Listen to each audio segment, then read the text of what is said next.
How to quintuple ores. All right, let's grab our ore. In this case, it's iron ore. We'll take all of this. So how does it work? Basically, we send the iron ore to a chemical dissolution chamber. Mixing it with sulfuric acid creates a solution. We then pass it through a chemical washer to clean the dirty mixture. This clean iron slurry is converted to iron crystals. Then we process it to quadruple, triple, and so on. Okay, let's begin. What do we need? We need this whole setup here.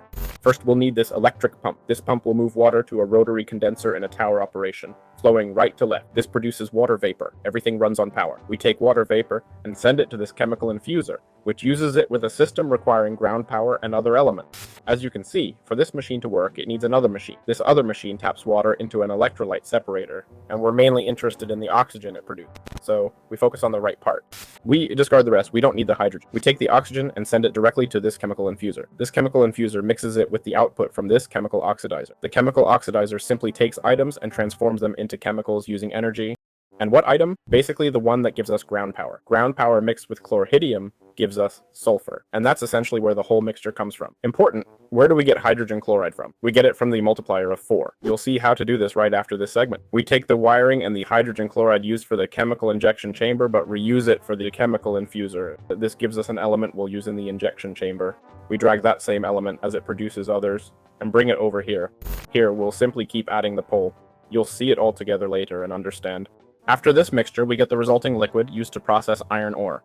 Alright, important. First, we make an electric pump, extract water, and send it to this chemical washer that cleans the iron and water.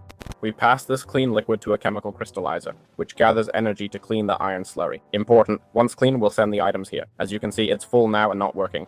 We'll send them here and follow the quadrupling process, which I cover in an exclusive video you'll see soon. How do we create HDPE sheets in Mekanism? It's a crucial mod element, enabling advanced operations. So how does it work? It starts with a well-planned project, in this case mine, beginning with a crash. The crasher uses energy to break down medrum into biofuel. Then we use a reaction chamber to convert biofuel with hydrogen and water. He says what you're seeing looks messy, but it's much simpler than it seems. Let's break it down. So what we need is basically an electric pump with water. We actually need two. One to send water straight to the pressurized reaction chamber, as you've seen, and another for water, okay? See this other one that needs power? We send water to an electrolyte separator with it.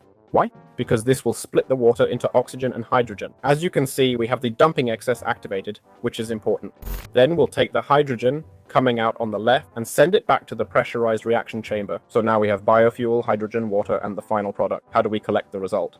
We'll use this ultimate logistics transporter to send it to the pressurized reaction chamber. Here we receive the substrate mixed with liquid ethylene and oxygen.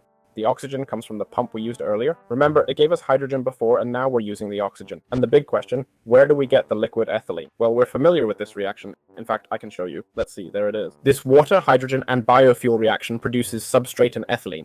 We need to liquefy the ethylene, so we bring it up from below. I use a pressurized tube to move the ethylene through here. And here we have the ethylene. Using a rotary condenser and energy, we convert ethylene to liquid. Important, this process can be concentrated or deconcentrated. Basically, we have it set up like this. The arrow should point right, converting ethylene into liquid ethylene.